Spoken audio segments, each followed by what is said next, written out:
Welcome, everyone. This is being recorded. Again, if you're in the audience, we can't see you.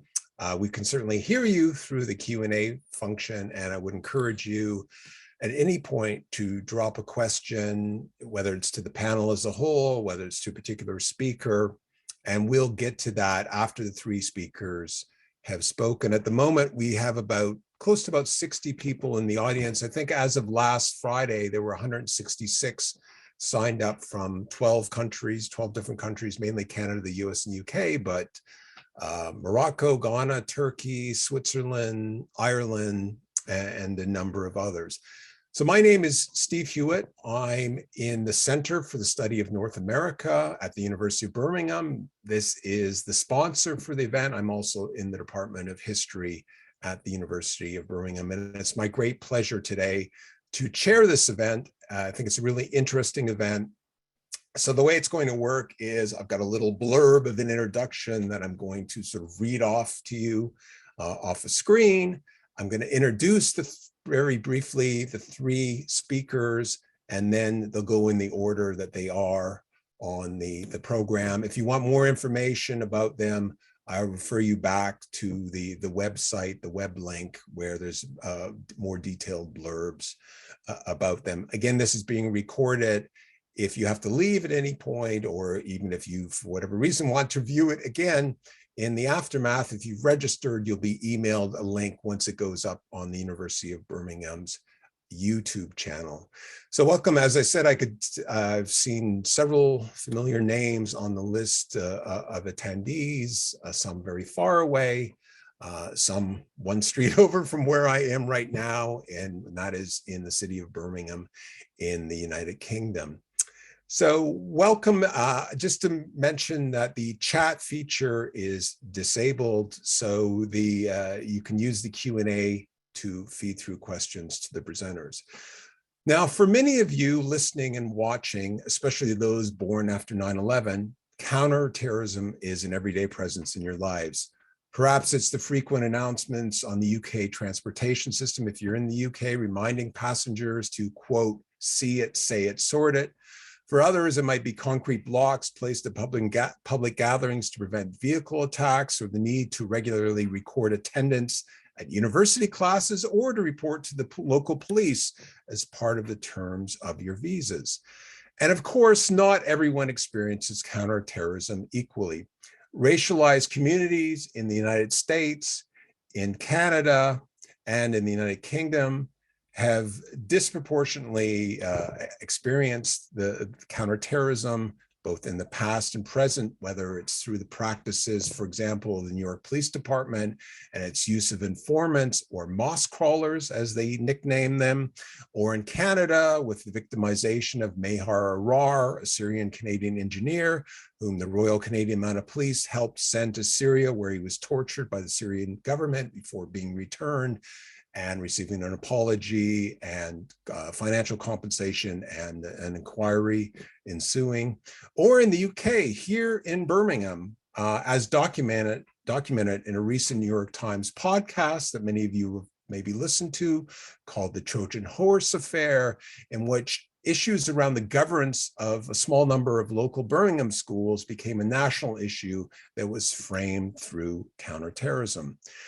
Now, we associate these practices with the present, and often as a result of 9/11. Now, while certainly formalized counterterrorism actually began earlier, arguably in the 1970s in the aftermath of the Munich Olympics attacks, and this is certainly true in the US, UK, and Canada, elements of counterterrorism such as use of informants have been around since the latter half of the 19th century. The Metropolitan Police, for instance, in the UK, created the Special Irish Branch to target Irish Republicans all the way back in 1883. What we have today is, I think, a really interesting mix of speakers coming from different perspectives and looking at different elements of this overall picture. The first speaker is a historian. He is Dr. Daniel S. Chard. He is the author of this book, Nixon's War at Home, which was published last year by the University of North Carolina Press. He is a visiting assistant professor at of history at Western Washington University. He's actually in Bellingham, Washington, on the west coast of the United States. So he's actually 8 hours behind in the UK. So it's very kind of him to join us at such an early time. And he will be offering a historical perspective. Our second speaker is Dr. Amal Abu-Bakari, who is a lecturer in politics, the politics of race at the University of Liverpool, and a visiting fellow at the University of South Wales International Centre for Policing and Security. Her current work is centered on using anti-colonial international relations theory to explore how North American and European political/security institutions continue to empower racially configured exclusions and terror. And our final speaker joining us from Ottawa is Ms. Huda Mukbel, who spent 16 years working for the Canadian Security Intelligence Service, much of that work being directly involved in counterterrorism. And that included a stint in the UK with MI5 in the aftermath of the 7/7 bombings. Currently, she's a security consultant doing work with a number of different agencies, and also a student at the University of Ottawa. So we're going to go in the order of my introduction of the three speakers, and the speakers each have approximately 20 minutes. So that'll take us roughly an hour to get through the three speakers, and then we'll throw it open for the second hour for your questions. So I will pass it over to Dan to start us off.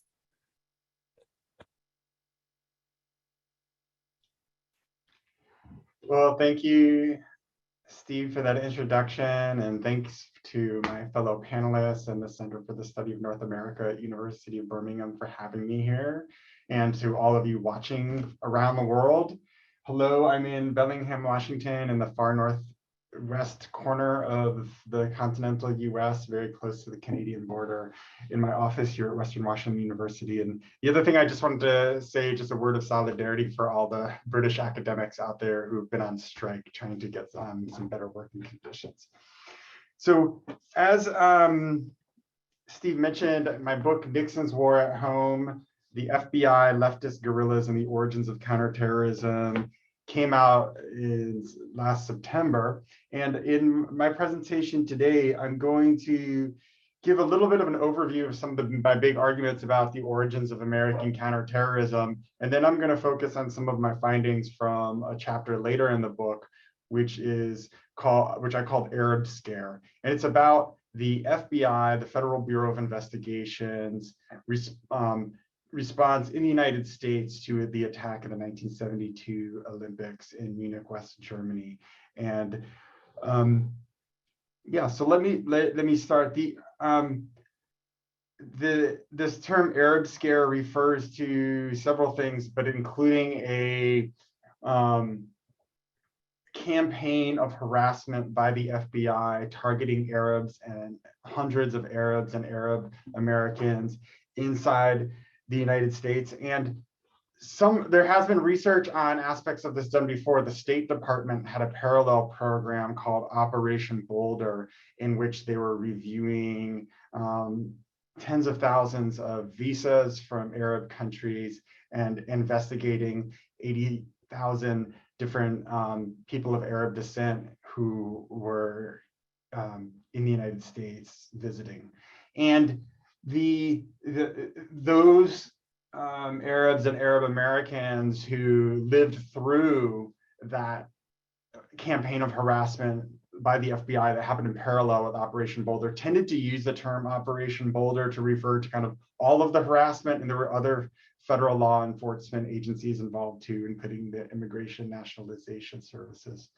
But and I'll get into this more, but I thought the term Arab Scare could be a useful way of thinking about it historically, so that we can understand this as a form of racialized political repression that's related to other episodes of political repression in American history, including the first national Red Scare after World War I and the second Red Scare after World War II, and or more recently in 2005 on a smaller level, there's something known as a Green Scare here in the Pacific Northwest targeting radical environmentalists. So I think that, and another thing I want to an argument I want to make about when I've been talking about this Arab scare is that targeting of racialized and political suspect communities has been a constitutive part of counterterrorism from the beginning, as has been, since this kind of counterterrorism is formed in the 1970s. I'll explain what counterterrorism is too.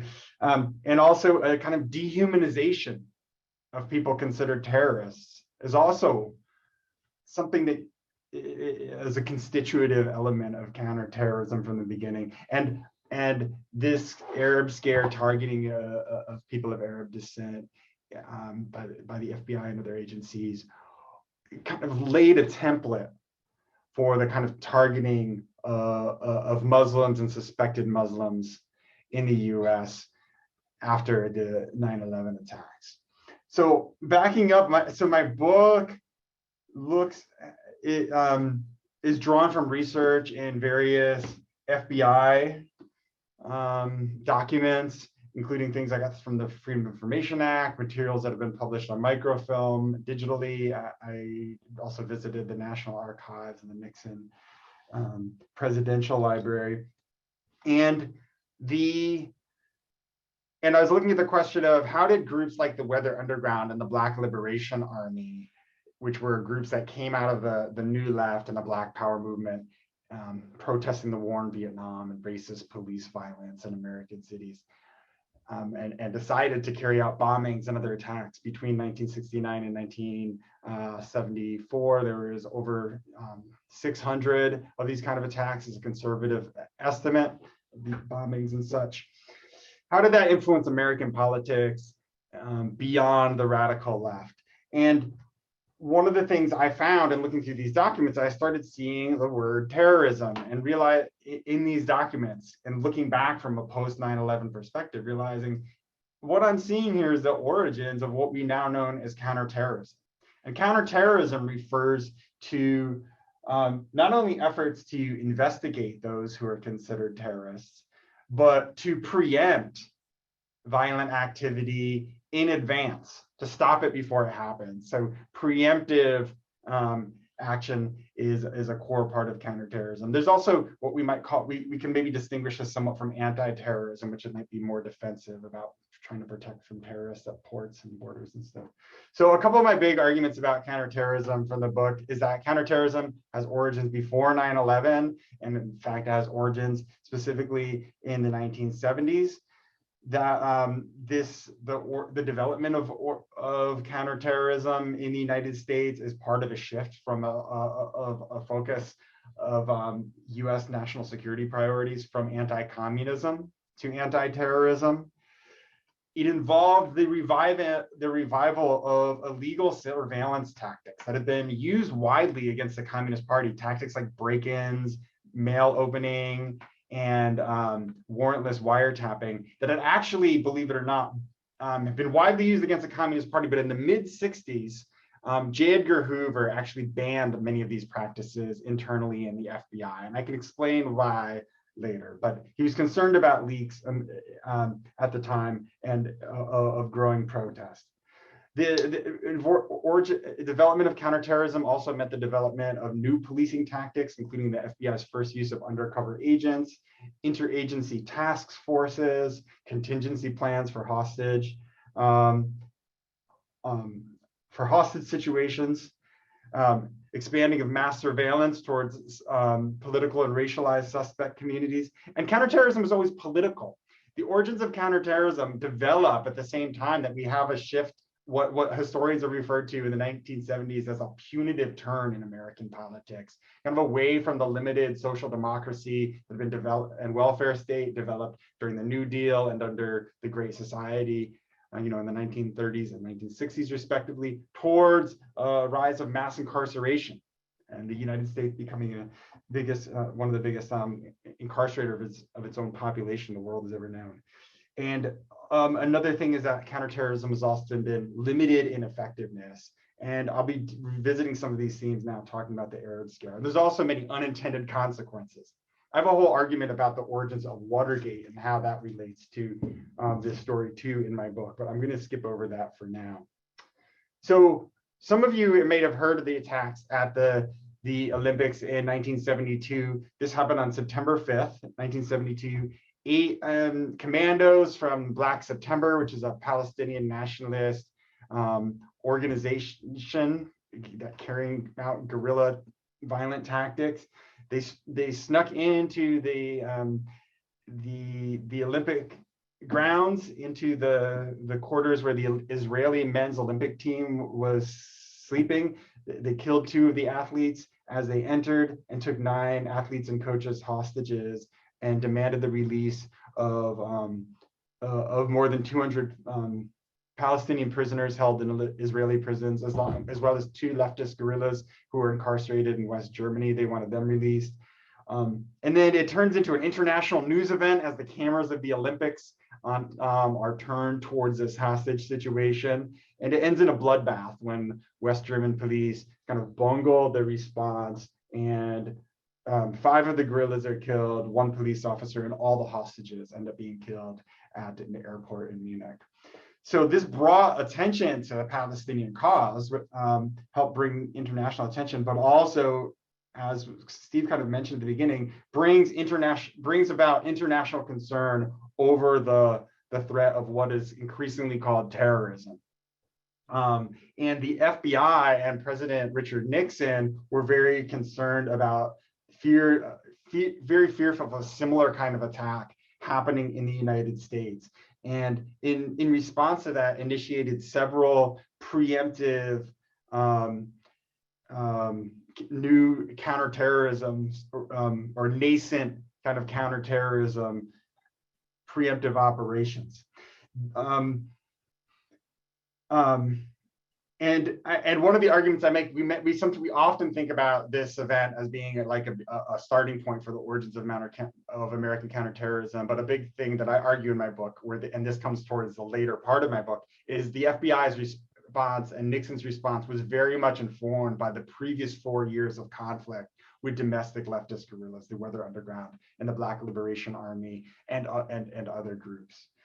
So some of the preemptive actions. One is that W. Mark Felt, also known for some of you who follow Watergate as we now know since the early 2000s that he was also Deep Throat, the Watergate leaker. But at this time, he was the associate director of the FBI, second most powerful man in the FBI after J. Edgar Hoover's death in May 1972, and underneath L. Patrick Gray, who is the acting director appointed by Nixon.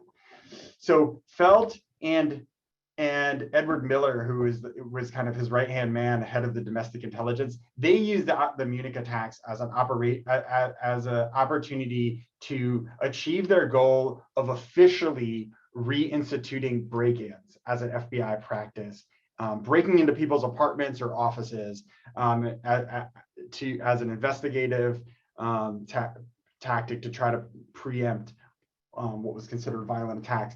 It's pretty well known that this was done to target the Weather Underground. In fact, Felt and Miller and Gray were all indicted later, and Felt and Miller were convicted, but then pardoned by Reagan when Reagan came into office. But it was also targeting Palestinian or suspected Palestinian nationalists in the U.S. And in fact, when Felt and Miller were being charged, and Gray also in his memoir, they all claimed Felt and Gray claimed that they had, to justify their use of these break-ins, they claimed that they had successfully thwarted Palestinian nationalist attacks by Fatah in the United States as a way to try to justify their break-ins. So on September 7th, 2 days after the Munich attack, the FBI, Felt and Miller authorized an FBI break-in into an office called the Arab Information Center, which was a public relations outfit connected to the Arab League in Dallas. And in there, they broke into a safe where they found a list of names of 94 Arabs and Arab Americans in the U.S. And this was one of the main pieces of intelligence, the information they used as the basis for this campaign of harassment, which went around all around the country, but particularly focused on a lot of political activists, including in the Detroit area where there's a large Arab American population.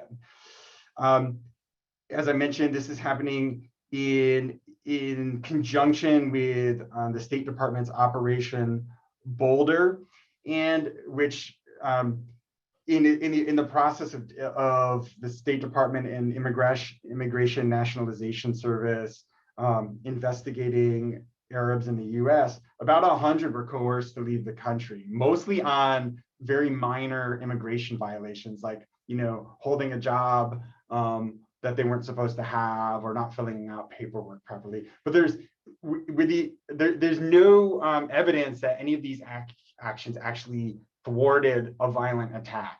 There are, in terms of the Operation Boulder activities, there are one or two examples that might be exceptions, and there are a couple examples of some violent attacks and attempted attacks that did happen despite all this activity that I might come back to.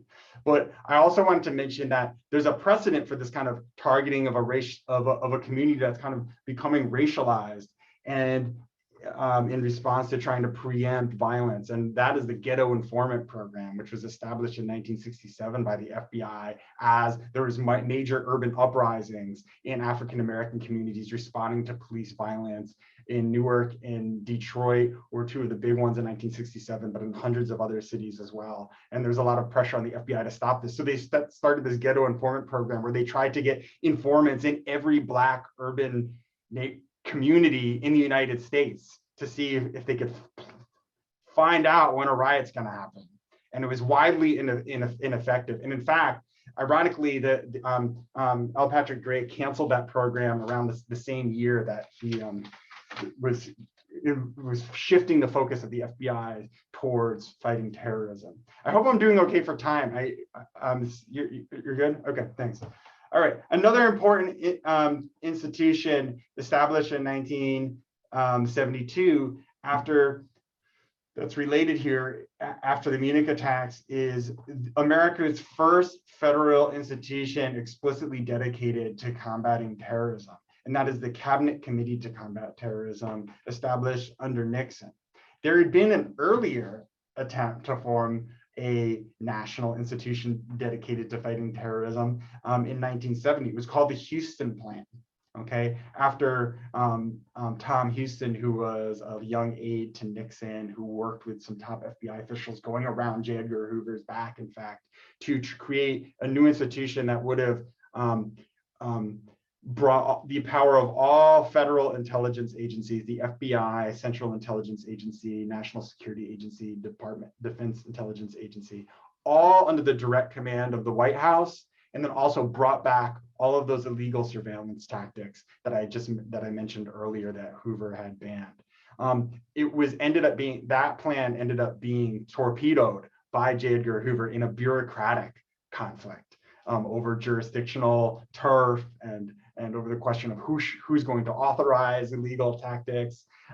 But so the CCCT, Cabinet Committee to Combat Terrorism, was when it was founded, it had far less power. And part of the reason is because Watergate is happening now. And Watergate and counterterrorism, their history is very entwined, but I'm not going to get into that right now. It's in the book, and I can go into in Q&A. But the CCCT, mostly what it did was fund research, and it was kind of a clearance house for some intelligence that was given to the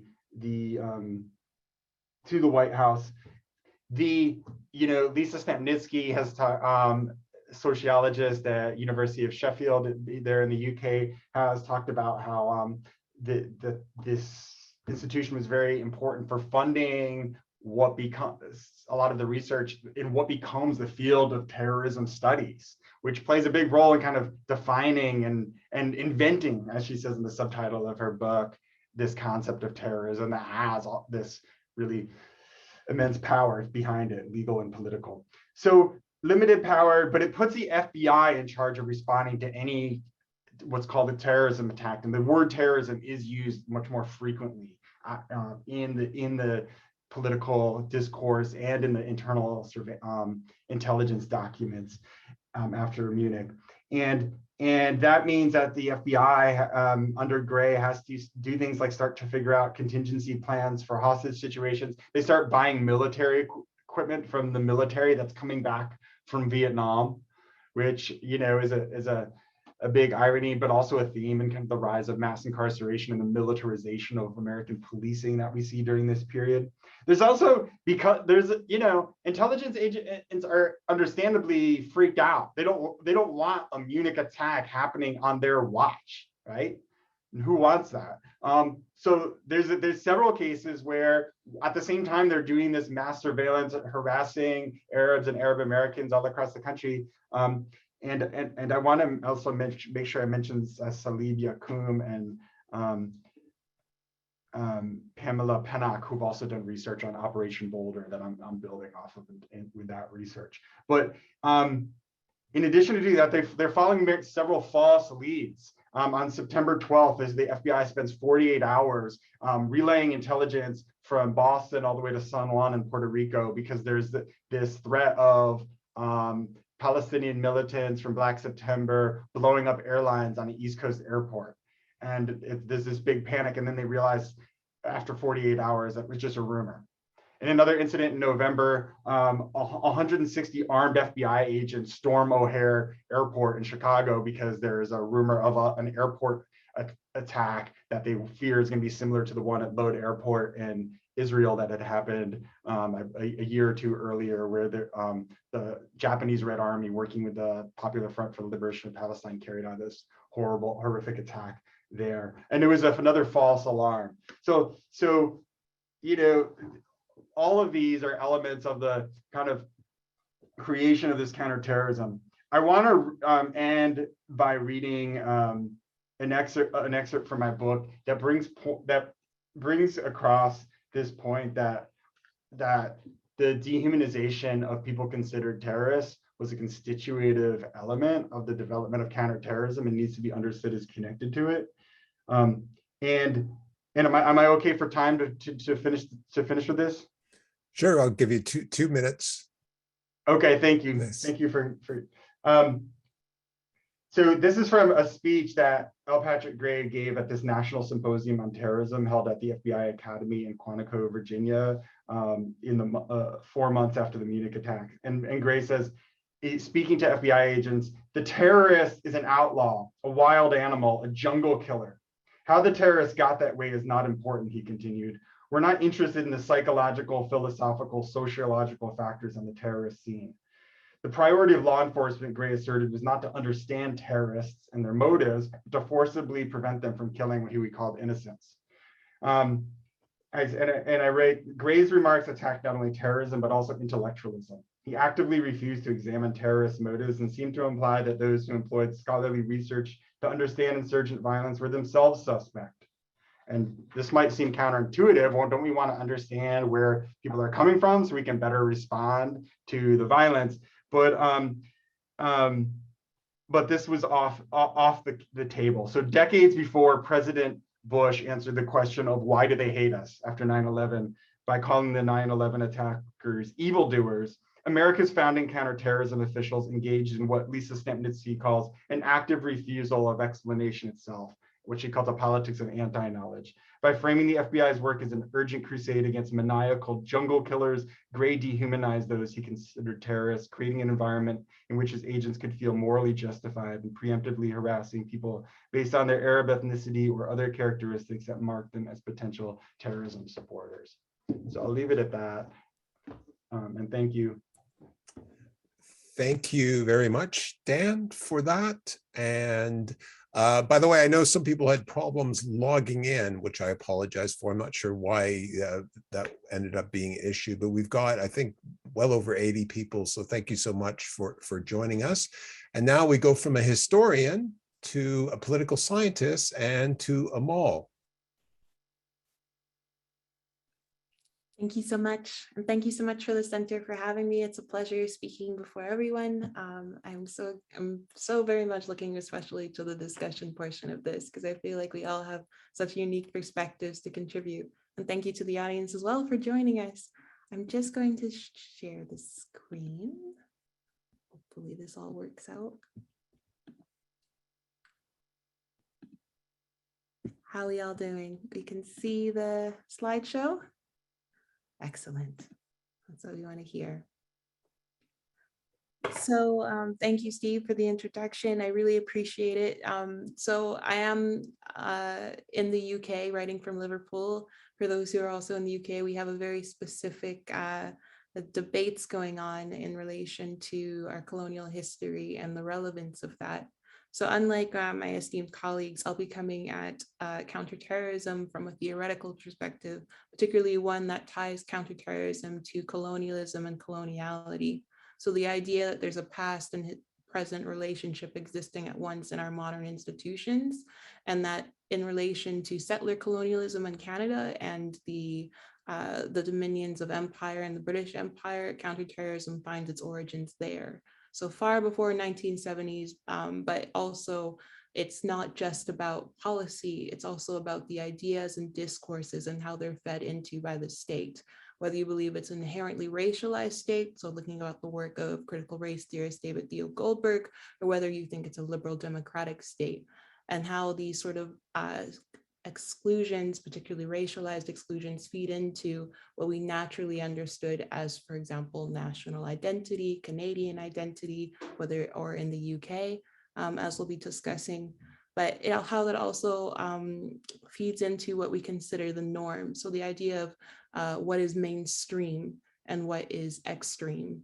This will hopefully lead into a conversation of far-right extremism as well. So this is the outline. I'll be speeding through it just to compartmentalize it and skipping through definitions. We'll have that conversation hopefully during the Q&A.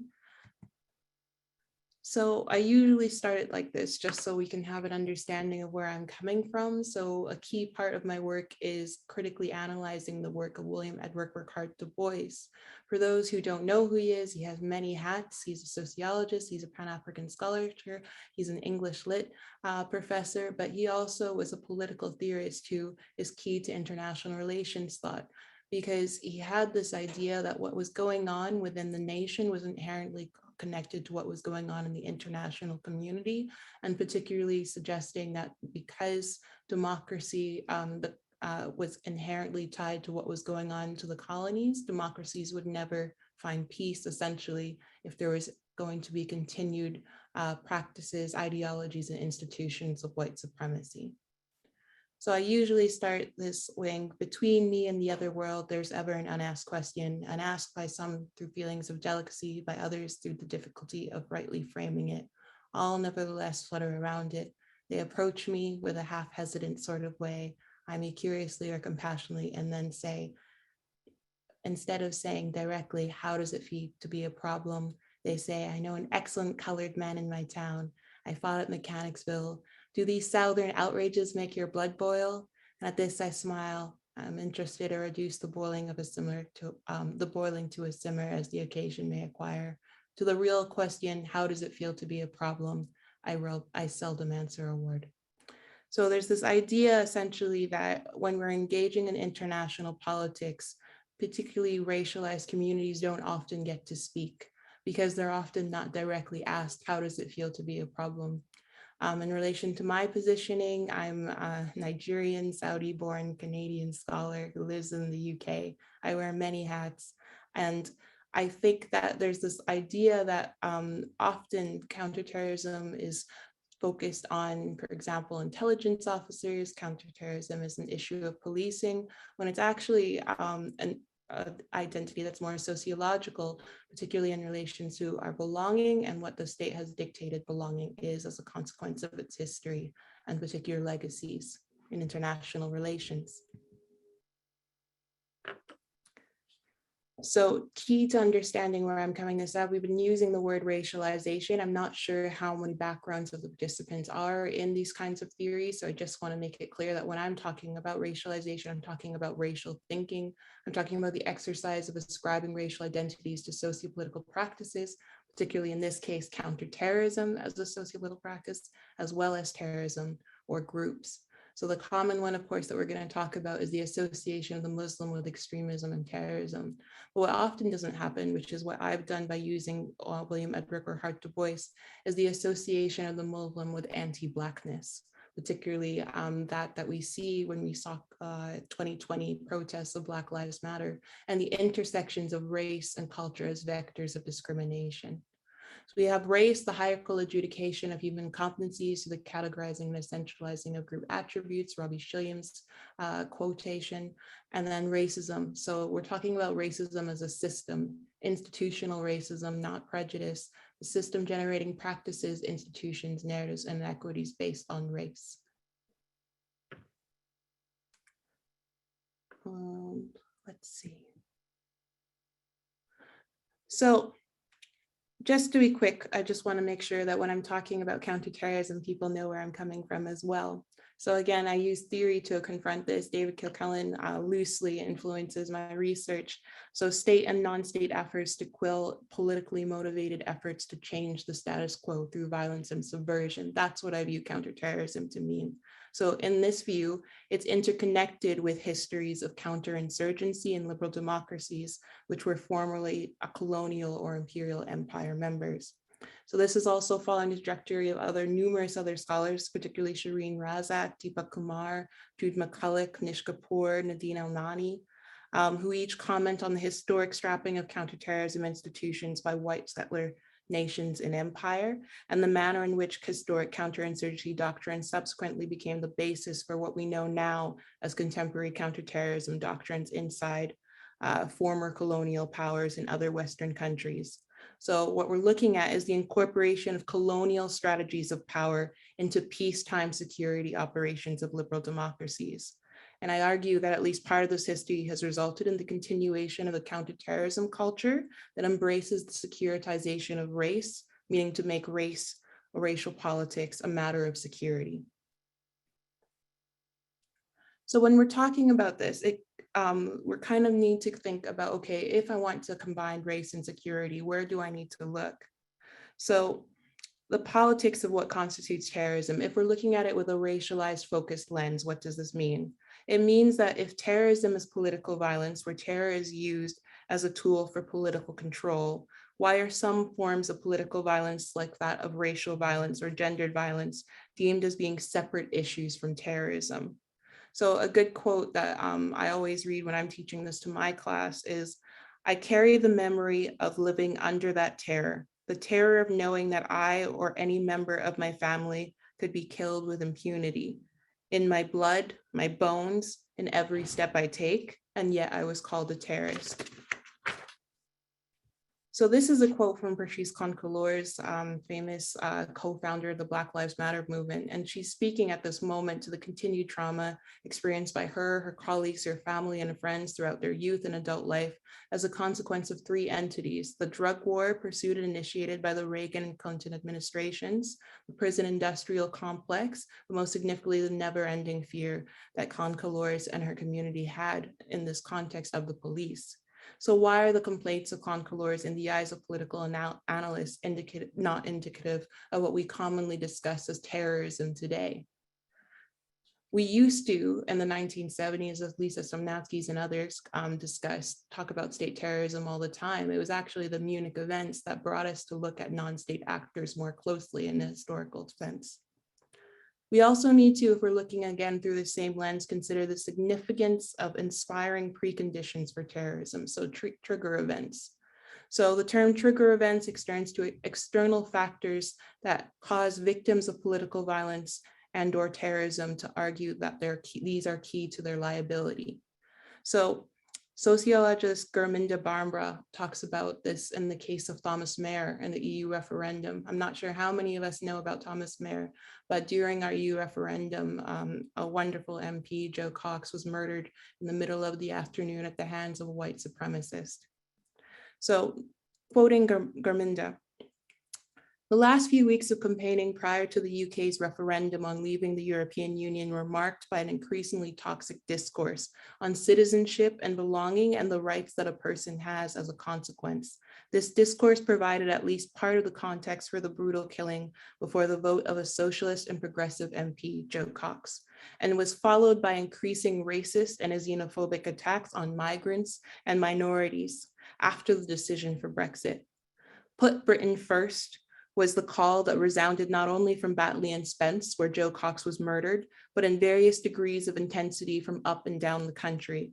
It was also mobilized in the media and social scientific accounts that sought to focus attention, in particular, on the plight of white English working class. So the key question would be, when we look at Thomas More, a conversation that we were having around this time was the issue of lone actor or lone wolf terrorists.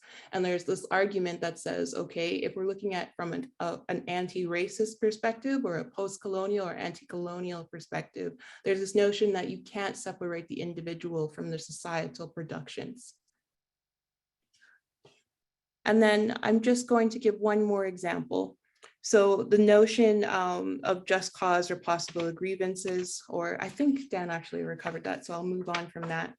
So if we can think of the problem of the intensity factor, there's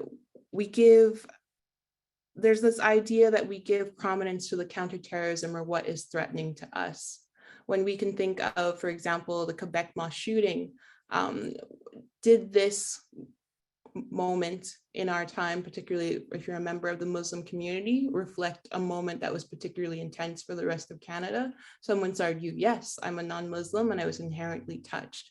But is this something that we can say pervaded policy, created societal change at the level of government, a commitment to addressing counterterrorism discourse that was inherently Islamophobic?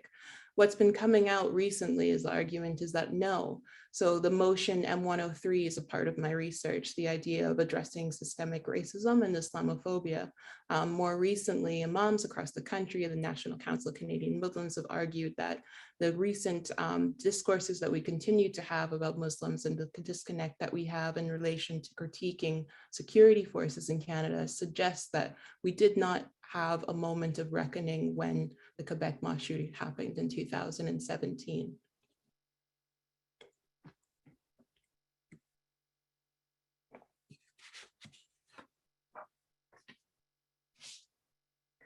And I also want to discuss this because I know that there's a politics of criticism in relation to how we use these terms in counter-extremism versus counterterrorism. So we need to also consider the idea that as a researcher, we have the opportunity to use certain definitions and we don't take that lightly. And I think it's really important to understand that counter-extremism is inherently an issue of counterterrorism, and it's not a separation of the violence from the ideology, because I know that we often talk about counter-extremism as though it's inherently distant and non-violent in how we pursue it. But there is this idea that, of course, a reasonable fear can emulate from a community that Dr. Triad has already discussed. So, and it's also important to clarify this because there is a commission for countering extremism that probably openly disagrees with me and has openly disagreed with me since 2018. So my argument would be that a major failing of several aspects of terrorism studies literature is that we fail to acknowledge that theories of conflict focus on the causes rather than the outcomes. And this is Martha Crenshaw's argument that she makes.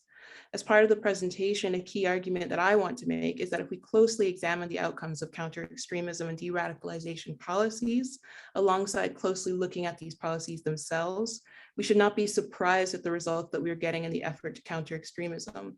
And one result is being the inability of understanding far-right extremism and its connection to mainstream politics. So Marion Breen Smith observes that there's a symbiotic relationship between terrorism and counterterrorism, whereby counterterrorist interventions by the state tend to escalate rather than alleviate levels of perceived threat, actual violence and alienation in the base population. I would argue an agreement that the recent high-profile events where white supremacists have openly engaged in violence against state institutions, particularly within the UK and the general public, let alone against racial minorities, are actually the consequence of structurally racialized policies of counterterrorism that have existed throughout the global north within the UK and Canada. And as a result, we're only just coming to terms with the fact that Islamist extremism might be the least of our concerns.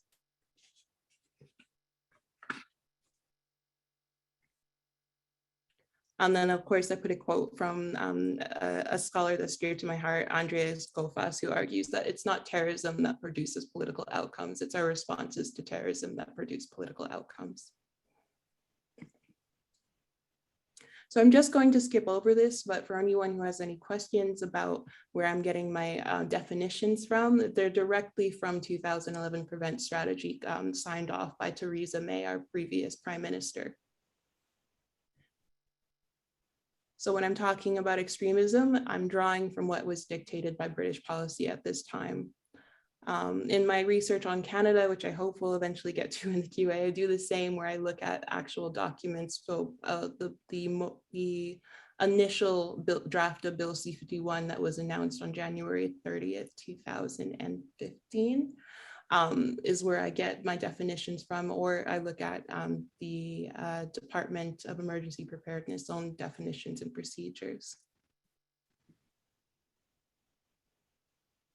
And then we, of course, have prevent. So this is a key part of the contest strategy that we discuss here of the 4 Ps.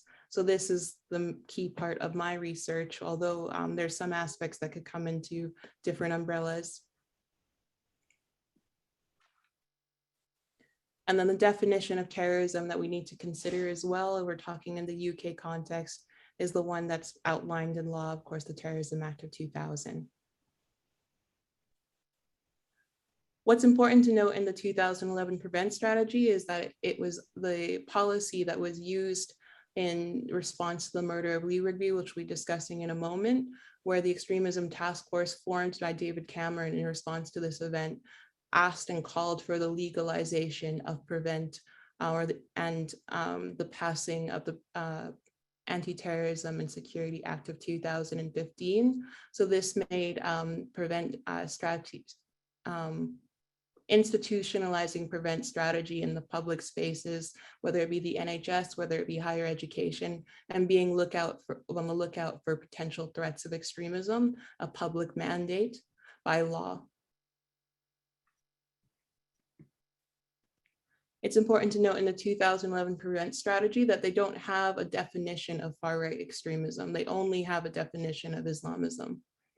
And that's a structural issue at best, but it also ties into some of the conversations we've been having previously about who is deemed a threat in times of national security in liberal democracies. And it's important to know this, that unlike Canada, we actually have an accountability to racialized communities and racialized violence, because since 2008, the Terrorism Act had been amended to suggest that racial terrorism is actually an existent problem within the UK.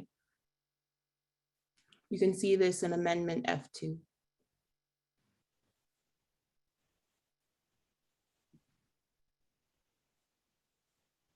So for those who aren't within the UK, why does prevent matter?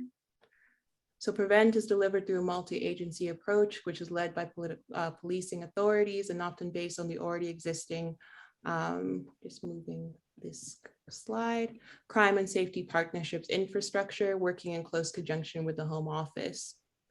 So it's a regional and local projects that can be delivered from universities to everyday community organizations, depending who has their funding.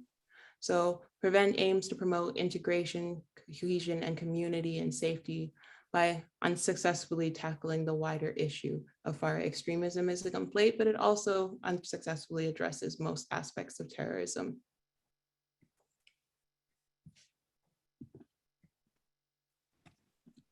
Okay. So when we were having these debates about prevent and its passing in 2015 into law, you can see why it was an issue. So the purple line shows how many people were referred in relation to cases of Islamic extremism. The darkest line shows the far-right extremism referrals. And you can see how they changed over time. I'd be open to having people guess how or why these changed, but you could say it was more of the controversies around the issue of Islamophobia and counter-extremism, or you can say it was societal reckoning with discrimination, or you can say that times changed and we became more informed and concerned with geopolitical issues elsewhere. the conversation that we're having about racial discrimination is actually so bad that in 2018, the Home Office started releasing regular statistics concerning the race and ethnicity of referrals to counteract accusations of Islamophobia and discrimination in the Muslim community. So you can see this report as an example.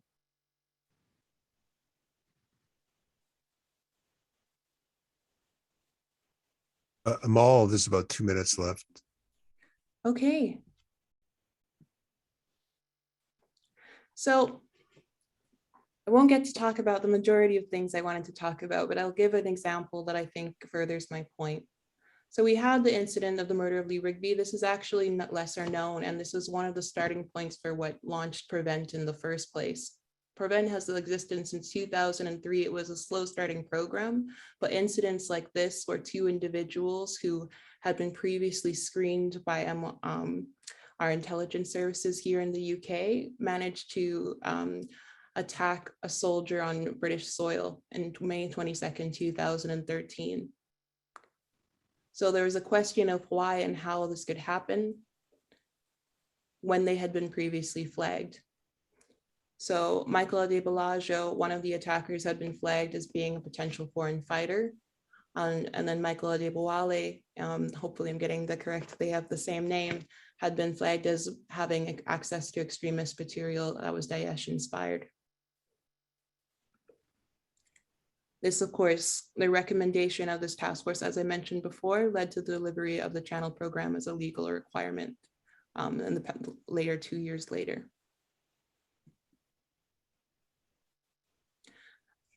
As you can see in the opening line of the policy paper that was released by this task force, it said the killing of the drummer Lee Rigby was the impetus to look closely at whether the government was doing all it could to combat extremism and radicalization. We know that the international threats come primarily from those people who are inspired by Al-Qaeda, distorted interpretation of Islam, and who use that as a justification for killing innocent people.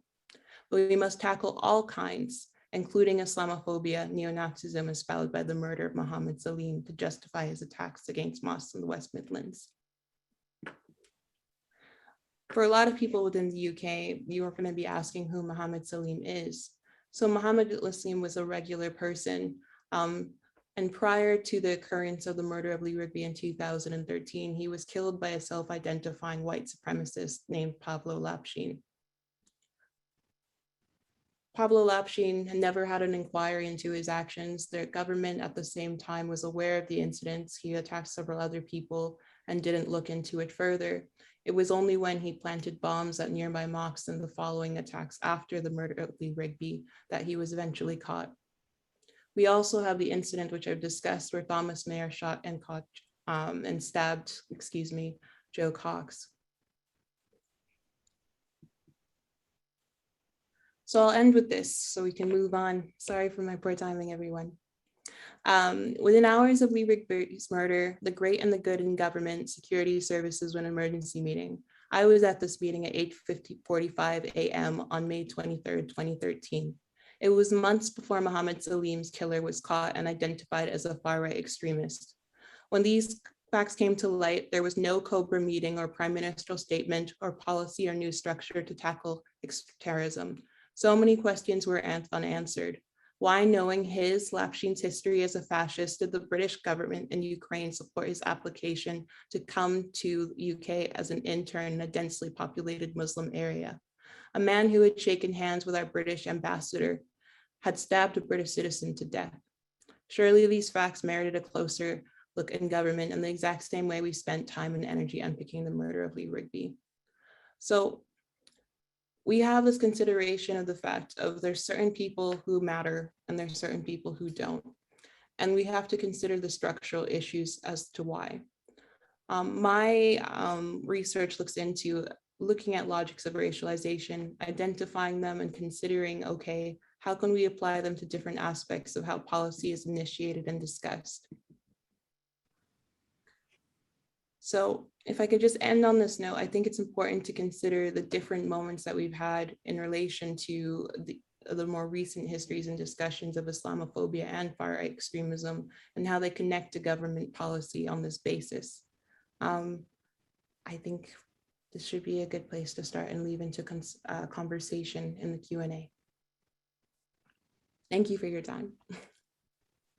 Great. Thank you so much, Amal. And that's a nice plug to mention that the Q&A section is open. You can wait until we have the final speaker, or you can start posting questions now. We had someone post to offer some up-to-date statistics in terms of who's being referred to PREVENT, which is something we might pick up in the Q&A. Stop share, Steve, will it stop the recording? Because I see the light blinking and I just wasn't sure. Yeah,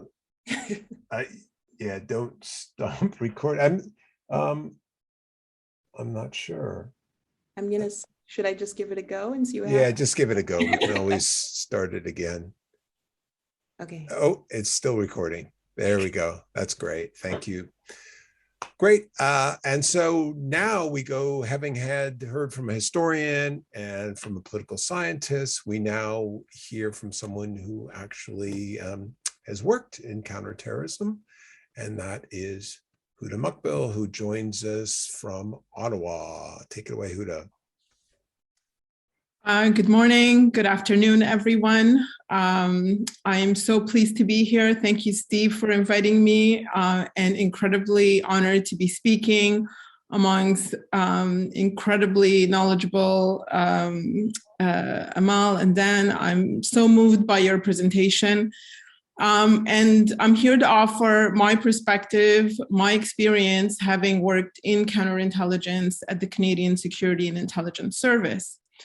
And my discussion will be based on why I joined, my experience as a racialized woman within CSIS, that's the acronym for the Canadian Security Intelligence Service, why I left, and why I decided that I have to come out of the shadows and speak out against systemic racism within national security work. And I'll start by that last point. Why this is so important and why do I put myself out there? Well, first, one of the first things that I have to say is that I'm still obliged as a former intelligence officer by the Information Security Act. And so, you know, I'm limited in terms of what I can speak about publicly. So that's the first thing. Secondly, is that, you know, diversity inclusion in the intelligence community is important. And despite my experiences with systemic racism, I continue to encourage people, racialized people as well, to get into that national security work. It is vital and it is important to diversify and to reform our institutions. And that's because the work that intelligence agencies and security officials do impacts our foreign affairs, it impacts international security, it impacts who gets a seat at the table in terms of getting security clearances. CSIS does a security clearance for all federal government employees, with the exception of the Royal Mounted Police, our federal police agency here in Canada. And so, you know, it gets to make decisions on who sits at the table, who will be representing us as Canadians, as well as, of course, immigration policies, border security, and also what we saw lately here in Ottawa, where I live, in terms of the Freedom Convoy and, you know, the surprise and discovery of former RCMP, military, police officers that have contributed to financially and logistically in terms of organizing this occupation of our city. And so why is it that security clearances have been provided to individuals like that, and why the institution itself has been you know, unable to weed out the far right from these organizations, and of course the rise of populism and several attacks that have happened here in Canada against racialized communities, and particularly the Muslim community. We've had, you know, the Quebec mosque attacks, we've had attacks in London, a family that was attacked in London, and others as well. And so a real need to have this discussion in terms of, can these security agencies that their raison d'etre had been counterterrorism and investigating this Muslim community, can they now protect and do their work and ensure that these kind of violent attacks aren't happening on our streets to racialized communities, and that distrust that has built and tensions that has built over the years, how do we mitigate those? How do we resolve these? And so those are the reasons why I decided to come out of the shadows, despite risk to that as an officer in the past, and to speak out. Now, in terms of why I joined the Canadian Security Intelligence Service, well, this happened before September 11. I was taking a national security course, and my professor, knowing that I speak French, Arabic, and Harari, as well as obviously English, thought that, you should consider a career in intelligence is the advice that I was given. And I took that advice and went through the recruitment process. So, back in the days, it wasn't through the internet. I sent in my application by mail and, swiftly moved through the recruitment process, which is lengthy. And, it involved 3 levels of interviews, field investigation, cognitive psychological assessments, and so on. And when I got my acceptance letter in August of 2001, right before the attacks, and then joined the CSIS in that summer of 2001. And there's a period of training that I had gone through, and in 2003, found myself in the counterterrorism desk, Middle East, and it was called Sunni Islamic Extremism. And I was the only Muslim, Arab, racialized woman in that branch. And it was a surreal time to be there. There were changes that were happening, obviously, as a result of September 11, where the institution was gaining a lot of resources and was placed to be leading all government agencies in countering the threat to terrorism. And in the past, given some failings in terms of the Rassam case, the Millennium Bomber that traveled across our borders and was found in the US, as well as Air India, there was a real requirement for the organization to prove itself not only to government, but also to American security and intelligence officials that it has the capacity and the ability to tackle threats, real and perceived threats. And there I was. And my presence there did attract a lot of attention. And you will have certain individuals who were resistant to having a Muslim woman there, while others were, very glad to have a different type of insight, a different type of skill set that I brought to the table. And in light of criticism in the courts on lack of diversity within the organization that was there at the time.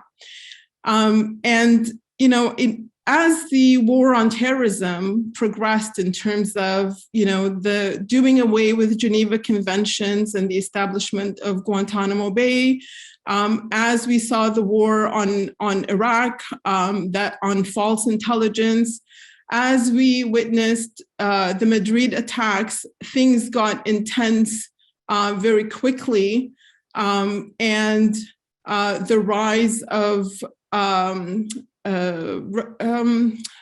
anger within, different communities in terms of where the war on terrorism was going.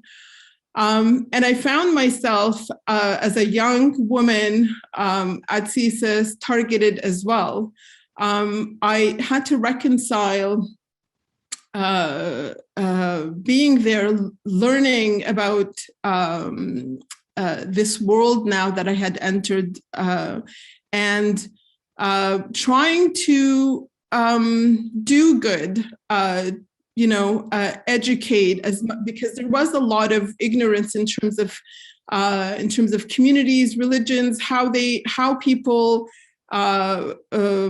articulate themselves and so on, in terms of the way that interviews were conducted and pushback that was coming from the community. And so I wore the hijab in 2004. And when I did, there was the reaction to me became that much more difficult. I was, it was gradual in the sense that, I was unable to, my work was affected. I noticed that I was not given access to information that I needed, that my outside activities became of concern to my managers. As well, and I was asked to report on those activities, which I resisted and pushed back. And of course, this is a very hierarchical organization, white male decision-making, former police, military officers. And so the pushback was not well received, and things became that much more difficult for me. I was asked to report to, at first I was under the impression that this was, several managers and the way in which they thought they should conduct themselves with me. Yet it became institutionalized as I was, in meetings with our internal security at CSIS, as well as human resources and others. So this was an institutional sort of decision to treat me in the way that they did. And one of the things that that had occurred was a polygraph examination. I was asked to take a polygraph examination, really prove my allegiance to country. My loyalty was questioned. And during these interviews, I was asked questions about my religiosity and my, my views, political views in terms of, the war in Afghanistan, Iraq, and so on. And, my resistance to that was as soon as, I was obviously in full, I was well deserving of my security clearance. And so resisting that, I filed complaints after that. And in these complaints, I faced many reprisals because of the complaint as well. So you lose, no matter what you do. And what I learned from that experience was that, you're fighting a systemic issue, but you're fighting as an individual. And on the inside, I felt completely alone. And so there were no support for managers, colleagues. It was a very difficult time for me. Still, I felt then that my battle was proving that a Muslim can be loyal to country, loyal to work in and have access to this kind of institution that is so central to the work in national security.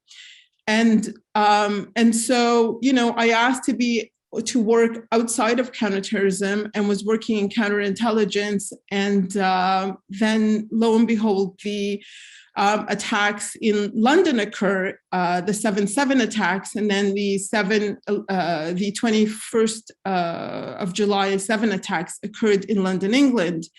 And within the intelligence community, the Five Eye intelligence group, I was identified as the only person that spoke some East African languages, as the group of the 21st/7 were of East African descent, as well as Arabic, and had the security clearance to be able to contribute to an investigation at this level, as well as training as an intelligence officer. And so I was asked to go, and this was an opportunity. I saw it to prove that, you know, a Muslim can contribute, and that my identity, which was, you know, so resisted within that organization, is of value at this critical time. And so I worked for the British Security Service, the MI5, you know, again, this work is classified, and so I can't really go into details about the work that I did, but it contributed from day one, long hours, assisted the Metropolitan Police Special Branch, worked with MI6 and others, and made that contribution. And, you know, the contributions were acknowledged by the British government, and Canada was receiving special briefings on what was going on and any linkages to North America and to Canada, as well as recognition for this type of contribution, a smaller player within the intelligence community, but was able to contribute significantly to those investigations, and really London's, you know, first attack that occurred. And upon my return to CSIS, you know, I had now a bit more space, let's say, to be able to conduct my work in a more comfortable way. And I became an an investigator in Toronto region, and worked there to assist and also conduct investigations in the way that I thought were useful.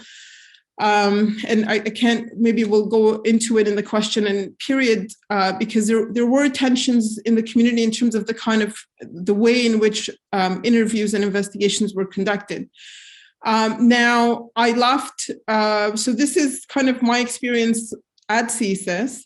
And in terms of career progression, I faced much difficulty. And it was because of my outspoken personality, my resistance to the organization, and some of the boys club culture that it was so really present in that organization. The networking of within management required that you be white, male. You know, there were always office parties that involved drinking and sports, and that's how you bonded within you know, that work. But so I stepped back and was working in security screening before leaving, and so in terms of career progression and encountering difficulties, being in an organization that had 0% visible minorities in its managerial roles, that proved to be yet another challenge that I had to resist as an individual, because these grievance processes were not working for me. And so in 2017, I was one of 5 individuals that launched a civil lawsuit. I sued CSIS for discrimination, harassment, as well as lack of career progression, and won my lawsuit. We were the first group of racialized individuals to do that, and we forced the organization to hire a third-party investigator that did a climate assessment. And you know, the foundings were a surprise to many. And so there was this recognition that this was, you know, that the organization lacked diversity and revealing on so many levels in terms of how it treats racialized communities, in terms of racism, homophobia, Islamophobia, all of this going unchecked in the organization.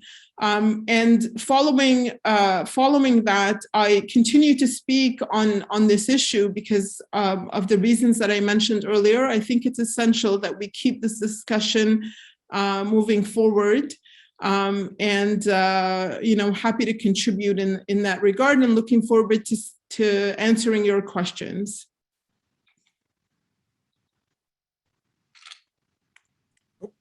Thank you very much. And we have now roughly about just over 40 minutes left for questions. And we've had a few questions, so I'm going to pass them on. Some of them are directed at specific individuals. Some I think I can connect to all three. So a question from Rizwan to Amal. Thank you for your amazing presentation. Is it reasonable to argue that contemporary approaches to counterterrorism are nothing more than extensions of imperial racism? If so, what are your thoughts on domestic terrorist organizations across the world who operate on near enemy principles? I assume attacking domestic agencies, attacking domestic targets. So that one's for Amal. Oh, you're muted. Are we going through all of them or should I answer directly? Yeah, why don't you go answer that one and then we'll move on to the next one. Okay, thank you for your question. Nothing more? No, that's not true.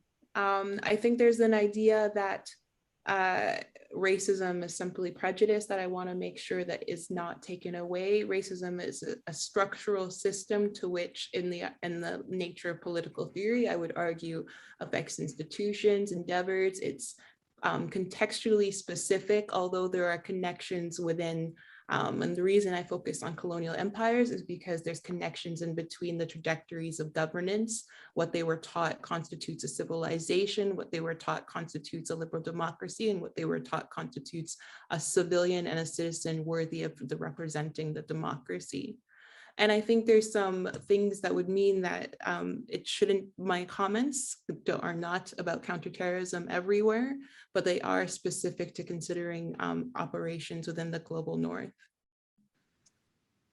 And the next question from Alice, I think I can ask to all three because I'm going to broaden it a little bit. It was the question originally was about the PREVENT program doing enough to counter the threat from the far right, but I want to broaden that because I think it connects to what Dan was talking about the FBI, and he talks about it in his book and its response to the Klan versus its response to the Black Panthers, and also what Huda was talking about. We've just seen the events in Ottawa as well, and what Amal was talking about in terms of Alexander Bissonnette and Thomas Mehr, and that is, are we doing enough? Are these programs like PREVENT, but other forms of counterterrorism doing enough to counter the threat of the far right? Do you want to start, Amal, and then we'll go around? Okay, I wasn't sure because I spoke already. Sorry. That's okay. Are we doing enough? No, but the system wasn't designed to. That was the point that I was trying to make. I think that Shireen Razak, particularly in her work, Casting Muslims from Western Law, has that idea that not only is the institution of counterterrorism, but the institution of policing, their foundation is inherently grounded in protecting the individuals inclined to be assigned and protected by neo-imperial institutions and colonial administration. And those were not, those who are on the far right are not those who exist separately from that institution. The reason in Canada, Alexander Bissonnette wasn't considered a terrorist was because the system is designed in a way to which we can talk about him rhetorically. Justin Trudeau gave some moving words regarding him being a terrorist that everyone thought at the time was very provocative and that were very, for example, in solidarity with the Muslim community, but in actuality, the way the law works does not account for racial violence as being political violence. So in the UK, in relation to why we rarely discuss Thomas Mehr and Joe Cox in relation to the EU referendum, and we rarely consider those who engage in far-right extremism as national security crisis, particularly in the case of PREVENT. We do now, as you saw in the trajectory of the shot, there was much more referrals, not to the extent that Islamist extremism, in quotes, was ever considered to be a threat, but there was never an institution designed to consider far-right extremism referrals. There were never officers. I've interviewed people, so I should be clear that the research I presented comes out of a PhD. I did 35 interviews in the UK and Canada. I attended Parliament at the Palace of Westminster and on Parliament Hill, and had conversations with those MPs, civil servants, ex-RCMP and ex-CSIS, and current national prevent leaders in the conversations that I had. And the system just wasn't designed for that, because far-right extremists weren't considered to be of an equal threat. There are countless studies to show that far-right violence, depending how you define it, constitutes an equal magnitude in relation to who it affects. The issue is that those who are reading those and making those arguments rarely have a seat at the table at policy. Huda, why don't you go next? Yeah, I'm going to echo what Amal is saying about, the system was designed in a way to uphold white supremacy. There is that racial logic that kicks in. It's very difficult for the organization to shift from its focus on racialized communities to white supremacy. And we saw that there was a, in terms of the security clearance process, that, the far right targets these types of organizations and law enforcement. And yet we have, the clearance process, especially within the military, there was a backlog for many years. And many individuals were able to get in, and even when certain individuals were identified, there wasn't that, and that's systemic, where they weren't able to be pushed out of these organizations. And there are several cases that speak to that. And so, the foundations, the culture within, but also the political will. We always talk about surveillance being neutral. We speak about surveillance being apolitical, that these organizations operate outside of politics. And that's really not true. There was such political will to prove to the Americans that we can protect our borders, that we can tackle threats. We had to communicate that, and we had to go beyond really what we were seeing as threats. And so the political will to tackle the far right isn't there. And we see that even now with the Freedom Convoy situation, where initially for a couple of 10 days or so, the discussion was always that these were protesters, not occupiers. And the real careful language of seeing them not as the word terrorism. I have not heard it in terms of security officials tagging that word to that convoy, despite the fact that we've seen weapons that were seized, and ammunition and other things, not here in Ottawa, but elsewhere in Ontario. But this kind of war doesn't tag into it, as well as, of course, the attacks that happen in Quebec and in other places. And so the depoliticization of it and the bias that goes unchecked in these institutions is a real problem. And Dan, do you want to chime in as well?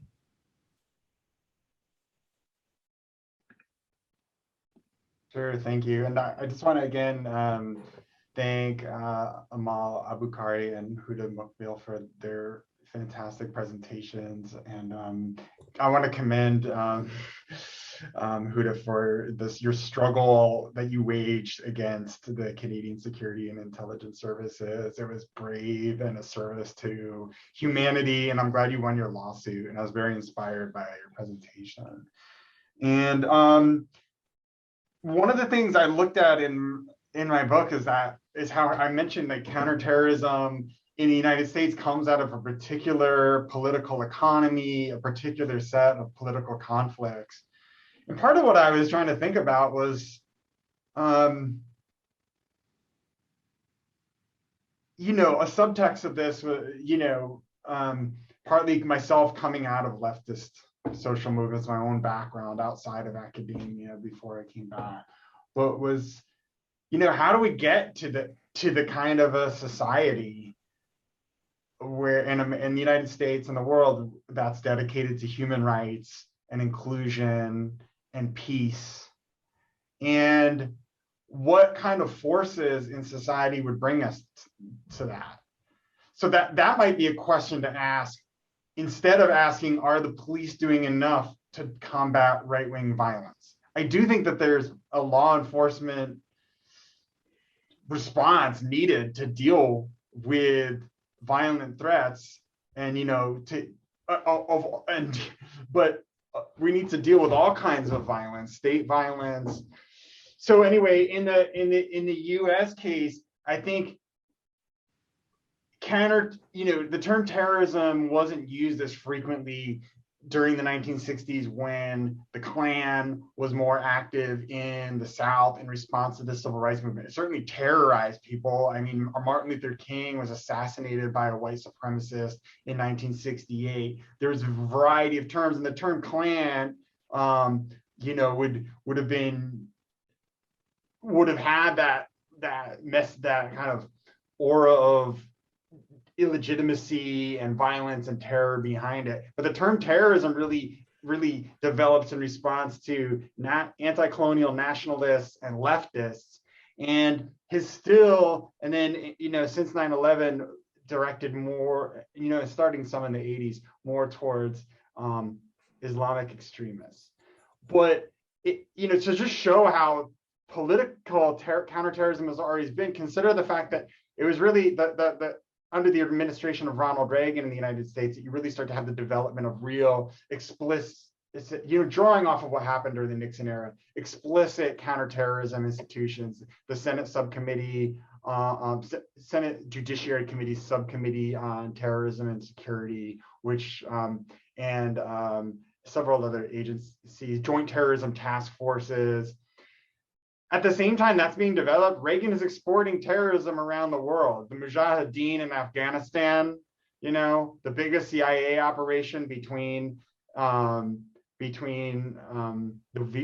U.S. war in Vietnam and 9/11, where working through Pakistani and Saudi back channels, funding this Islamic Sunni extremist insurgency against the communist regime in Kabul, and then the Soviets who invade Afghanistan to try to hold that regime up. And, that's part of 9/11 is partly a blowback from that. Also funding the Contras, right? So even after you have a terrible attack like the Oklahoma City bombing carried out by somebody who comes out of the American right-wing background, but has also very much been influenced by an experience of serving in the Gulf War. We're talking about Timothy McVeigh, and experiencing state violence there, but interpreting it through kind of conspiracy theories and right-wing ideologies.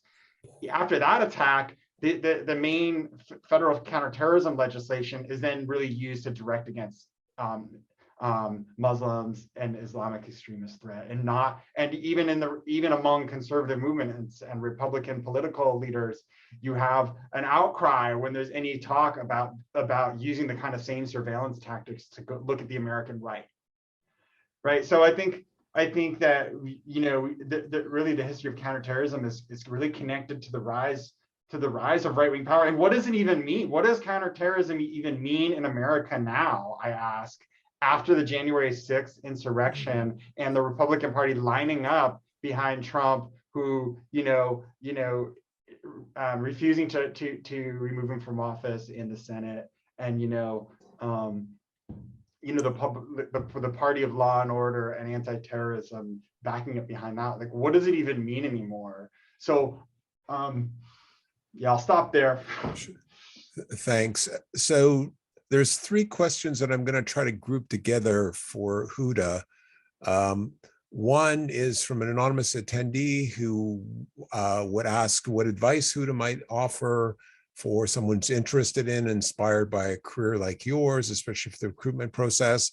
And then a kind of connected question is, at least when it comes to CSIS, how in the aftermath of your legal case, has it had an impact in terms of Canadian intelligence services, inspiring them or not to address issues of exclusion? And then how, in a sense, do you view CSIS now? Do you view it as an agency of public safety or as one working as a force for unjustifiable state violence? Wow, okay. Full helping there. That requires a whole presentation again, Steve. Okay, so in terms of getting in the recruitment process, it's, you know, I say it is, I don't know how to start there. You know, make sure, one of the things that I did before going, I had a blind spot in terms of how the organization conducts itself. And so, you know, now we are in, there was, you know, at the time when I joined, it was, you know, we had achieved equality, civil rights, gender parity. Now we know the reality of the situation. That's not it. And so just be aware and be prepared to be part of an organization where that change is slow, coming from, you know, military background, the hierarchy, the need to know, those kind of things are still part of the organization. Unfortunately, it's part of the structure and foundation of it. And so just be prepared for that. Good luck to you through the recruitment process, and to stay patient, because, you know, part of when I speak about diversity and inclusion, I do talk about the barriers that racialized communities are facing to get into this field. And the Americans are doing incredible work in that regard, in terms of, you know, sometimes people are unable to wait that lengthy 1 year period with, you know, loans, student loans piling up and others. And so ways in trying to alleviate those kind of reasons why people kind of drop out and don't continue. In terms of the aftermath, how has this, us going public, obviously, and the record of this third-party investigation and the conversation that we're having publicly now in terms of racism and it being systemic and institutionalized, have had an impact on the organization.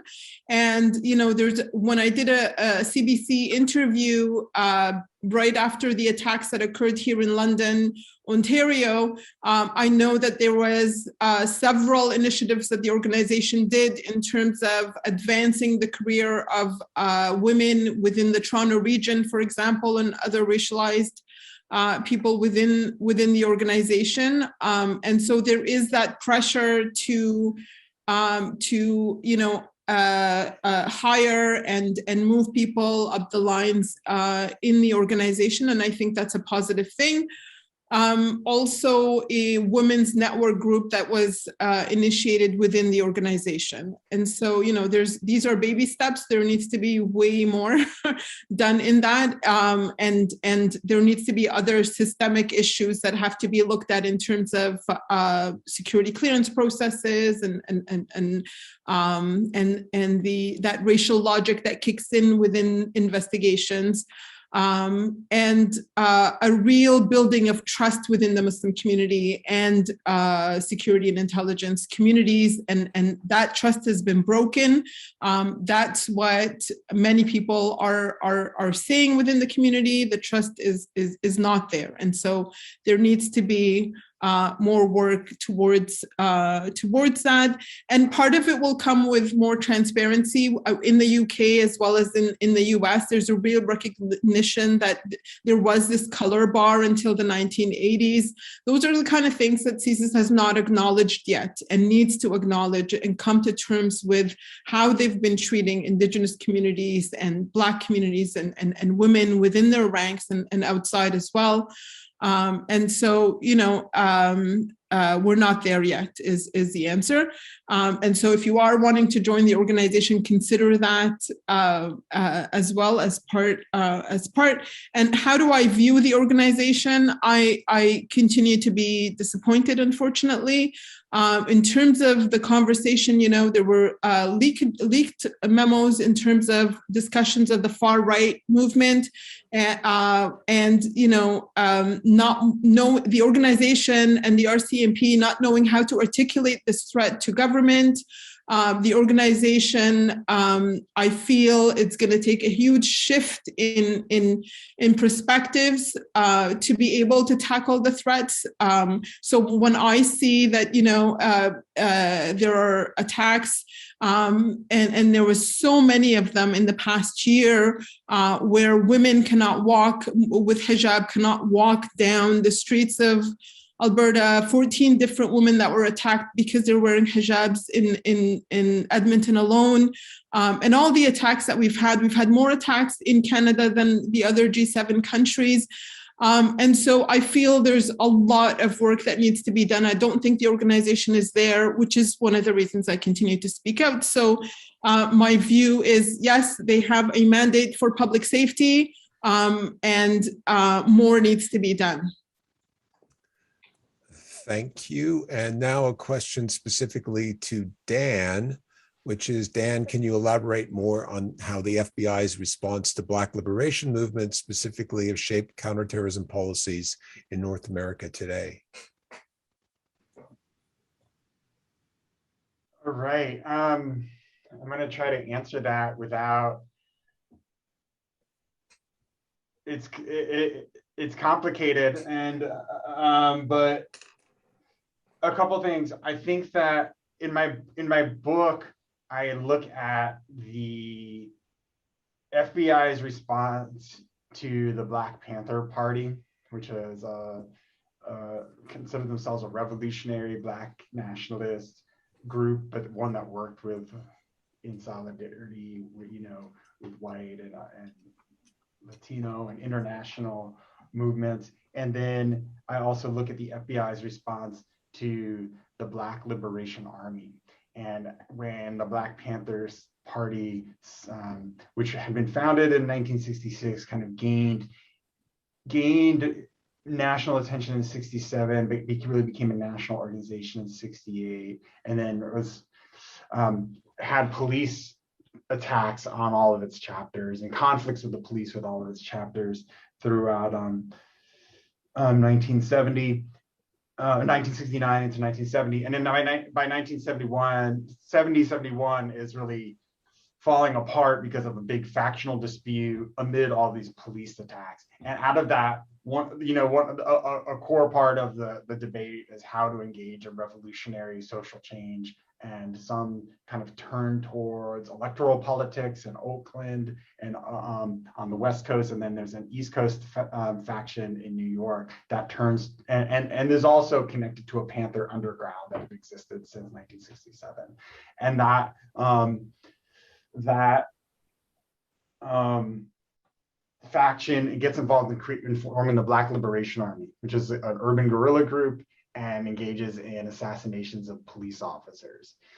So I discuss this in the book. I want to back up from that for a moment, and one is, and also realizing that I'm in a Q&A and I don't have time to do a full presentation on this to really give the complexity justice.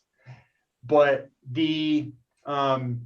I want to back up and just say that Dr. Amal Aboukari's presentation on understanding this all of this over a longue durée in terms of anti-colonial perspective is really, or a colonial and anti-colonial movements perspective is important, and I want to say that I also talk about COINTELPRO, the counterintelligence programs that are often just known by that one term, but there was several domestic counterintelligence programs, actually 9, and they went after using information warfare to disrupt various groups, including right-wing groups, white supremacist groups like the Klan. But there was more focus on the left.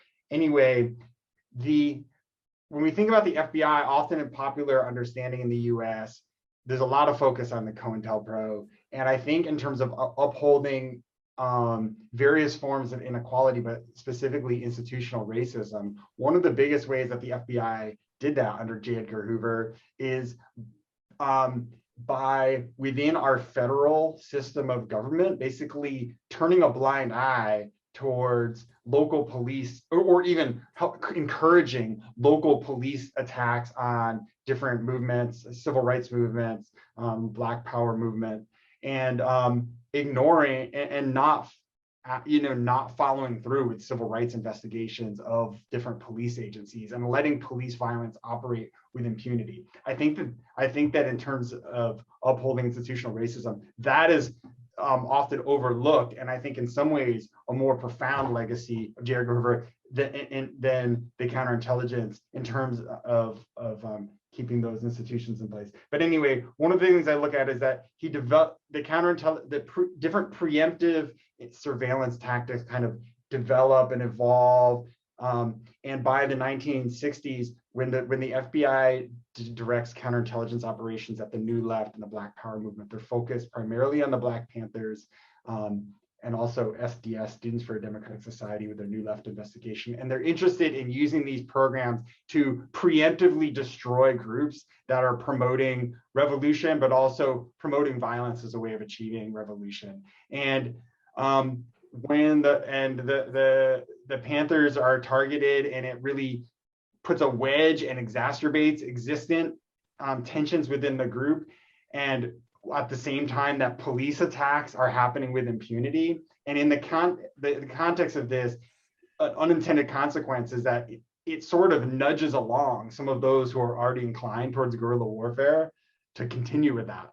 And then the FBI, when some of these police assassinations are taking place, the FBI is in crisis management mode and trying to respond to these and developing some more of these counterterrorism preemptive tactics. So, but I do think it's important to realize that not all movements are targeted the same at all times. I mean, we do know that the FBI went after Martin Luther King at certain points, but not all different movements, Black movements or other movements, were all targeted in the same way as the Panthers were. And I think that's important in terms of thinking about, like, now, what if we're thinking about being part of movements for change and thinking about being worried about being surveillance or attacked by the police. I think it's important to understand the specific context, in addition to understanding, racism as clearly being part of it.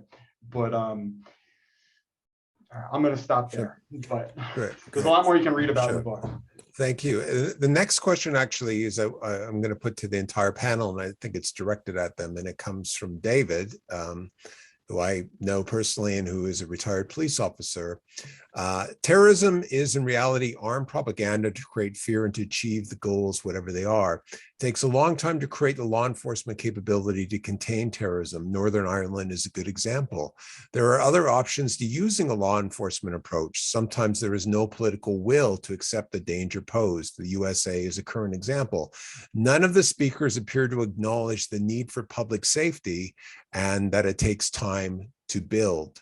Amal, we haven't heard from you in a while. Do you want to take that one?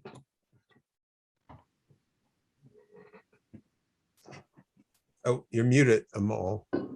I keep doing that. Thank you, David, for your question. I acknowledge the need for public safety. It's just that I think that the institutions that we built to establish and safety aren't meant to create safety for everyone. And I think that's a fact.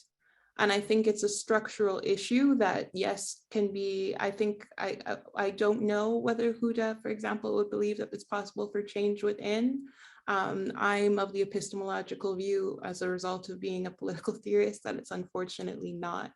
And that if a house is broken inside and out, it needs to be rebuilt. That's the issue. Should it be built is another issue. I think that the choices in terms of what constitute terrorism and how terrorism is designated is, again, an inherently political project. So law enforcement is also a political project in relation to how policing is performed and how it has been used by the state to respond to racialized communities. And I would encourage you to read on that. One thing, I'm not trying to self-promote, but it is necessary. So I did recently get published in International Affairs, and I talk about exploring mechanisms of whiteness, how counterterrorism practitioners disrupt anti-racist expertise. In my view of counterterrorism, I think that it's, well, technically it's not me. I love Martha Crenshaw's work because she looks at it as a societal discussion with multiple actors inside and outside of government competing to create counterterrorism agendas. And I think that that's how we need to examine it. So if we think about whether police are there for just public safety, unfortunately, they're not. And I think we just need to have more dialogues with those who are on the receiving end of that quote unquote safety to have a better understanding of what policing actually means. Thanks, Huda. So I agree with Amal in terms of the foundational issues, as well as the structure and systemic issues that we need to tackle, with, you know, an acknowledgement that yes, there is a public safety issue at hand, but you know, initially when as a junior officer, when I first got in, I believed in the system. I believed that there was this warrant process that was court approved for the surveillance. I believed in that wholeheartedly. I believed in sort of, you know, that there were checks and balances in terms of oversight and transparency.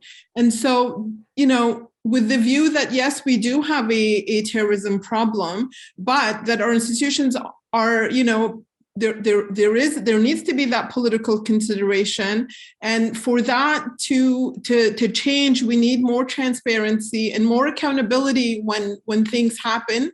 And I don't see that in the way that we do things. We'll have inquiries, but not hold people who made the wrong choices, decisions accountable. And so long as those mechanisms and the oversight, very weak, from my perspective, I think it's very weak. And so, you know, as long as we've had also at CSIS, and within the FBI recognition that these warrants are not well written, don't meet the standards, and sometimes are just approved quickly. That came out in the New York Times as well about the FBI, but really a persistent issue in terms of conduit to the courts at CSIS. So with all of these things not working, we do have a foundational structural problem within our institutions that had made it, it permitted these organizations to target and continue to operate with this racial logic. So that needs to be addressed just as much as public safety issues. And that's exactly what I was trying to do, right? Being there and fighting terrorism, and then finding that the organization was unaccommodating, lacked diversity, pushed out one of its I'm sorry to say this, but that's what I was, as the only person that had this kind of insight and knowledge into terrorism, and pushes out really individuals that can really make contributions to public safety. So, you know, in the end, what we're trying to do, and the focus has always been for me, public safety, and why the lack of diversity, and I wrote articles on this, the lack of diversity is itself a systemic problem and a threat in its own right to our national security and to public safety, as we saw in the Freedom Convoy, where, you know, weapons were held and our whole country had to deal with this occupation for 21 days, where people like me could not walk down the street without being harassed and afraid and unsafe in our capital, and our prime minister being the target of it. And, you know, all of this then goes back to democracy, which is, you know, the pillar, the issue of our generation now, with rise in authoritative governments and a war looming before us, and really democracy is at stake. And we saw that in the US, and we're seeing it in Canada. And Steve, can I add just one point? Sure.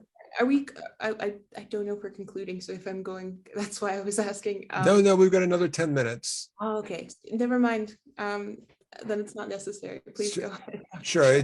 I wanted to, Dan, do you want to address David's question about public safety? I think it's a great question, and we've had two great answers. And I'll try to be brief because I went too long on my last question. But I think that in terms of thinking about public safety, there's a tendency, and I think this is historical, especially in the United States since the 80s and the rise of mass incarceration, is think of police as the main agents to be responsible for that.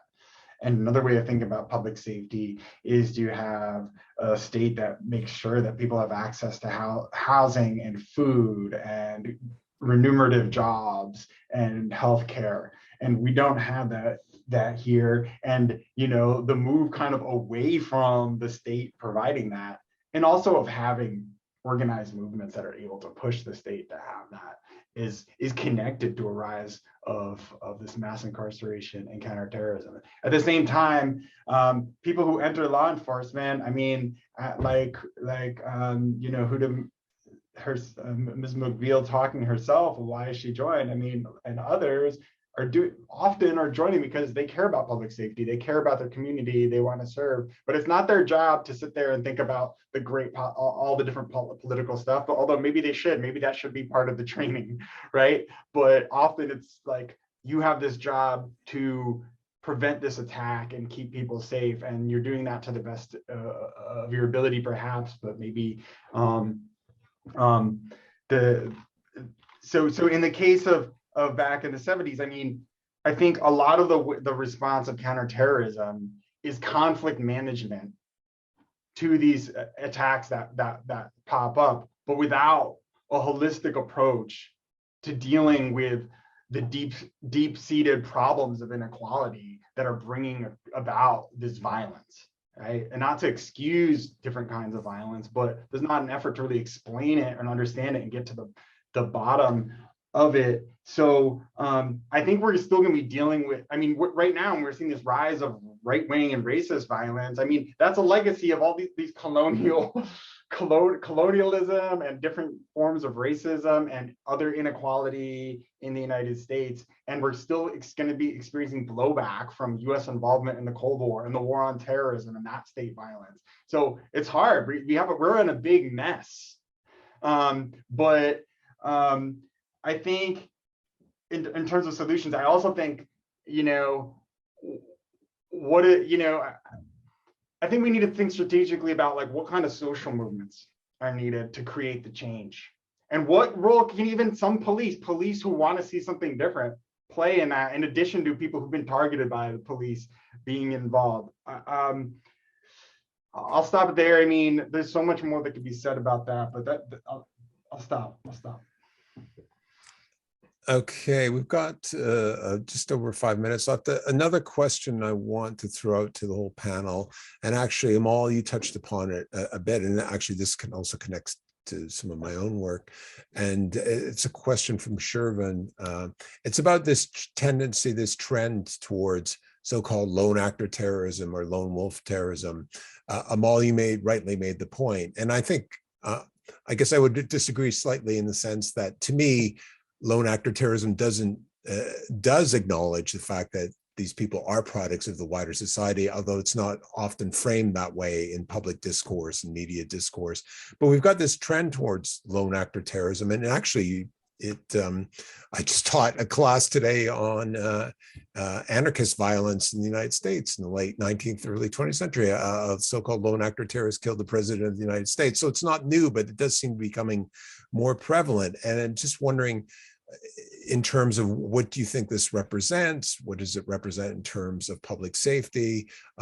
Many of the lone actor terrorist attacks in both the US and the UK have been, and Canada for that matter, and Huda mentioned and Amal mentioned them, have been carried out by the far right or people that have far right beliefs. So what do you think this represents, and how do you think our institutions be able to cope with it going forward? And Amal, we'll go to you first. Well, that's okay. I mean, I think that there's a lot of research out there, but I think we should, I think just to, I mean, I'm going to push back. I don't think lone actors exist. I don't think that someone acts alone in relation to, I think there's issues of mental health. I think there's issues of individual circumstances in relation to engaging in political violence. But then why do we need to attribute that as being a terrorist? I think the entire political project of engaging in political violence is that you are engaging on behalf of, if you want to say a quote unquote team or a community. And that's why the whole lone actor kind of discussion kind of pierces itself to shreds. And it comes out in a variety of harmful ways when we're discussing far-right extremism, because we're suggesting that these white men who engage in this political violence have not been prompted by policy, who have not been prompted by public discourse, have not been prompted by their education, but haven't been prompted by the actual systems that exist. And it leads to a situation where we divorce the performance of violence from the systems that create it. So I can see that there's engagements of extreme acts of violence that are carried out by individuals, but I would question the idea of ever perpetuating a discussion to which they're alone. And I think it links into our conversations about racism. One of the things I wanted to say, because I wasn't sure how much time we'd have, is that when we need to make sure we're on the same page when we're discussing what constitutes racism. I got from the tone of the question that was posed from the previous David, that there's this idea that racism is some sort of negative thing. And then when you're talking about it in the context of prejudice, yes, but when you're talking about it as a tool of oppression, you have other issues that we're dealing with, heteronormativity, what's called the queer oppression that exists throughout the US in relation to, and throughout the global north, in relation to having what constitutes having a normal society and how this plays out in our politics. I mean, Donald Trump's entire existence basically rode on that. And I think that when we consider whiteness, particularly white supremacy and far-right extremism, if we had an opportunity to consider that when I'm talking about white supremacy, I'm talking about the supremacy of norms, where there's an idea that a certain group of people has a transparent humanity because we've designated their phenotype as being at the top. And some people say, no, I don't think like that. I would never think like that. But the actuality is that our systems, particularly police and political elite who are defending the government, have that trained into them as part of their ways of defending the public. And that's the problem. So if you want to think about white supremacy as neo-Nazis, we're going to have a very different conversation about lone actors. But if you want to think about white supremacy as a societal issue, then we're not going to be able to have the same conversation about what a lone actor is. Sure. So I'm just conscious of the time, and I'm just worried that the webinar is going to cut out at the top of the hour. So Dan and Huda, can I ask you to speak very quickly so I can thank the panel? Can I speak first so that Huda has the last word? Sure. I just, I think what Amal just said was really important, and I guess I just don't have that much more to say. I'm gonna just let Amal and Huda take it. Sure, Huda, quickly, because I think the thing might run out. Yes, again, I second every word that Amal has said. Just in terms of my experience as an officer, the lone wolf attacks I find, in terms of the intelligence cycle, in terms of, the radicalization planning and so on, are really difficult to detect. And there's many times links to mental health issues and other issues as well. And so a real challenge, and continues to be a challenge, but this misinformation, disinformation that's happening isn't helpful online. Thank you so much. Thank you to the audience. Thank you to this amazing panel. That was a really great discussion. It's been recorded.